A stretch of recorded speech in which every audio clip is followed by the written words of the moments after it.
Souvent, tu entends les gens à qui on a fait du mal dire « Jamais je ne pardonnerai. Je récupérerai mon dû le jour du jugement dernier. » Yawm al-Qiyamah, c'est devant Allah subhanahu wa ta'ala que j'aurai gain de cause. À ton avis, c'est quoi la différence entre si tu pardonnes et si tu ne pardonnes pas? Si tu ne pardonnes pas, le jour du jugement dernier, tu récupéreras ce qui te revient de droit. L'argent que tu as prêté, que tu n'as plus jamais revu. La part d'héritage qu'on t'a pris ou les droits dont tu as été privé.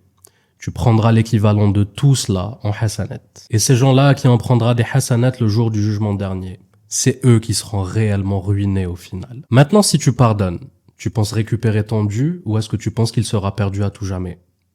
Si tu pardonnes, Allah subhanahu wa ta'ala te donnera beaucoup plus que ce que tu devais avoir. Wa an ta'fu aqrabu lit-taqwa. Le pardon, le désistement est plus proche de la piété. فَمَنْ عَفَا وَأَصْلَحَ فَأَجْرُهُ عَلَى اللَّهِ. Quiconque pardonne et réforme, sa récompense incombe à Allah. Et dans un hadith, notre prophète sallallahu alayhi wa sallam nous dit qu'Allah subhanahu wa ta'ala augmente la gloire d'un serviteur qui pardonne. Celui qui sait faire preuve de pardon et de miséricorde aura toujours une meilleure récompense que celui qui décide de se limiter à ses droits. Il y a plusieurs années, je me suis fait agresser par un groupe de délinquants. Cette histoire est complètement vraie. Le soir, couteau sous la gorge, menace, tout ça pour me prendre mon téléphone. L'expérience était traumatisante et pendant des années, j'ai rien voulu savoir. Je me suis toujours dit que devant Allah subhanahu wa ta'ala, ils allaient le payer extrêmement cher. Mais avec le temps et du recul, à quoi bon? Même s'ils vont en enfer à cause de ça, moi je gagne quoi dans l'histoire?